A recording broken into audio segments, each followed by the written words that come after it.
करीब 4 साल पुरानी घटना है। ईस्ट दिल्ली के एक लड़की ने अपने कमरे में फांसी लगाकर आत्महत्या कर ली। उसकी उम्र तब 22 साल की थी। पढ़ाई में हमेशा अव्वल रही वो लड़की फैशन डिजाइनर बनने वाली थी, लेकिन ऐसा हो सके उससे पहले ही उसने जान दे दी। मरने की वजह थी बॉडी शेमिंग। उसे लगता था कि वो सुंदर नहीं है। उसका शरीर सुंदरता के प्रचलित पैमानों के हिसाब से नहीं है। इस वजह से उसे कोई पसंद नहीं करता और कोई प्यार नहीं करता। देश का एक खास रूप, रंग, आकार उसके लिए इतना बड़ा हो गया कि जीवन उसके सामने छोटा पड़ गया। ये इस तरह की पहली और इकलौती घटना नहीं है। कुछ साल पहले एक मेडिकल कॉलेज के स्टूडेंट ने आत्महत्या कर ली थी क्योंकि उसका रंग बहुत सांवला था। इस वजह से उसे हर जगह शर्मिंदगी उठानी पड़ती थी। पिछले साल त्रिची में 13 साल की लड़की ने इसलिए आत्महत्या कर ली क्योंकि वो बहुत मोटी थी। चेन्नई में पिछले साल एक प्रेग्नेंट लेडी ने आत्महत्या कर ली थी क्योंकि लोग मोटापे के कारण उसका मजाक उड़ाते थे। ऐसे जाने कितनी कहानियां हैं, और इन सारी कहानियों का किरदार कोई लड़की है, कोई स्त्री है, कोई महिला है। 12 से 13 साल की नन्ही बच्चियों से लेकर 40 साल तक की औरतें हैं जो एक दिन अपनी कहानी अपने ही हाथों इसलिए खत्म कर देती हैं क्योंकि उनका शरीर, उनका चेहरा, उनकी देह की बनावट, आकार, उनकी चमड़ी का रंग सुंदरता के खास पैमानों पर खरा नहीं उतरता। दुनिया ने कभी बोलकर तो कभी इशारों से और अपने व्यवहार से उन्हें इस बात का लगातार एहसास कराया है क्योंकि वो तथाकथित रूप से सुंदर नहीं है, इसलिए वो प्रेम के लायक नहीं है, दोस्ती के लायक नहीं है, इसलिए उनका कभी भी कैसे भी मजाक उड़ाया जा सकता है, अपमान किया जा सकता है, उनकी देह पर, उनके रंग पर टिप्पणियां की जा सकती हैं, उनको नीचा दिखाया जा सकता है। क्यों? क्योंकि वो उनके बनाए पैमानों पर फिट नहीं होती। लेकिन सवाल यह है कि पैमाने आखिर किसने बनाए, किसने तय किया, और ये सिर्फ लड़कियों के लिए ही क्यों तय किया गया? मोटे तौन वाले मर्दों को तो इस बात का दुख और शर्मिंदगी नहीं होती, वो तो आत्महत्या नहीं करते।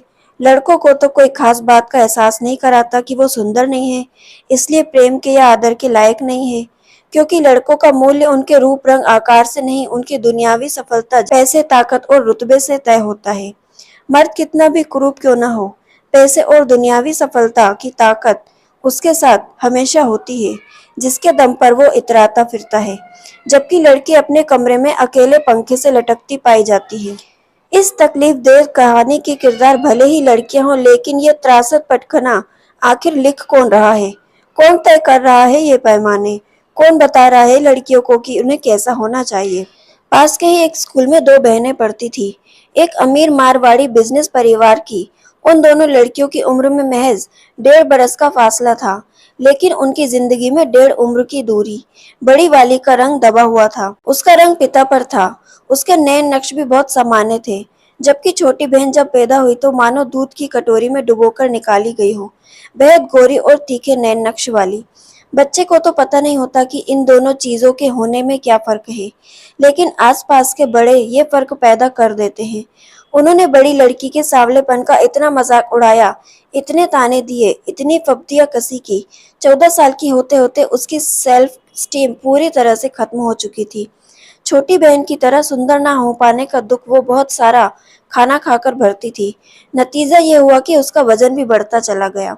वजन बढ़ने के लिए घर के लोगों के ताने भी बढ़ते चले गए। बात सिर्फ तानों और फप्तियों की नहीं थी। बड़ी बहन को यह साफ दिखाई देता था कि गोरी सुंदर बहन को सब ज्यादा प्यार करते हैं, उसके साथ ज्यादा नरमी और मोहब्बत से पेश आते हैं, उसके लिए ज्यादा सुंदर कपड़े खरीदे जाते हैं, मेहमानों के सामने उसे पेश किया जाता है। सब उसके उज्जवल भविष्य को लेकर सुख भरी उम्मीदों से भरे हैं, जबकि सांवली मोटी बहन घर वालों के लिए तकरीबन अदृश्य थी। उन्हें दिखता ही नहीं था कि वो भी है। लोगों के लिए तो उसका कोई मूल्य नहीं था। उसकी खुद की ही नजर में उसका मूल्य सिफर हो गया। एक सुबह जब पूरा परिवार दूसरे शहर किसी रिश्तेदार की शादी से लौटा ही था कि उन्होंने उसके कमरे का दरवाजा अंदर से बंद पाया। बहुत खटखटाने के बाद भी जब दरवाजा नहीं खुला तो तोड़कर खोला गया। अंदर कमरे में वो अदृश्य लड़की पंखे से लटकी हुई थी। मरने से पहले उसने अपनी माँ की एक नारंगी रंग की रेशमी दुपट्टे गोटों वाला शानदार सूट पहना था और खूब श्रृंगार किया था। वो सूट पहनकर उसने उसी का दुपट्टा गले में बांध लिया और हमेशा के लिए उस दुनिया को अलविदा बोल गई, जिस दुनिया के लिए वो असल में कभी थी ही नहीं। ये आत्महत्या थी या हत्या? एक 14 साल की लड़की के एक दिन इस तरह खत्म हो जाने के लिए जिम्मेदार आखिर कौन था? क्या किसी पुलिस, कोर्ट कचहरी में इस बात की तफ्तीश होगी कि उस लड़की ने दरअसल आत्महत्या की थी या उसकी हत्या की गई? और उसे मारने वाले लोग और कोई नहीं, उसके अपने घर वाले, उसका परिवार, उसका समाज और ये दुनिया थी। सांवली लड़की के ब्याह की चिंता में माँ की रातों की नींद हराम हो जाती है। घर वाले अपनी ही बेटियों के शरीर स्कैन कर रहे उनकी कमतरी का एहसास दिलाते रहते हैं। लड़के भी मोहब्बत करने से पहले किसी लड़की का दिल दिमाग नहीं देखते, उसके शरीर को इंची टेप लेकर नापते हैं, उसकी चमड़ी के रंग से उसके महत्व का बही खाता बनाते हैं, खुद चाहे उनका मुंह जैसा भी हो। लेकिन गर्लफ्रेंड और बीवी तो उन्हें हूर परी ही चाहिए होती है। सिनेमा और टेलीविजन के विज्ञापन दिन रात लड़कियों को गोरा बनाने की क्रीम बेचते रहते हैं। हर विज्ञापन औरतों को सिर्फ ये बताता है कि वो अपने शरीर को कैसे सजाए, कैसे सुंदर और आकर्षक बनाए। इन सांवली साधारण नैन नक्श और फैली हुई देह वाली लड़कियों से कोई नहीं कहता कि तुम एक इंसान हो। और इंसान सिर्फ देह नहीं होता, वो दिल और दिमाग होता है।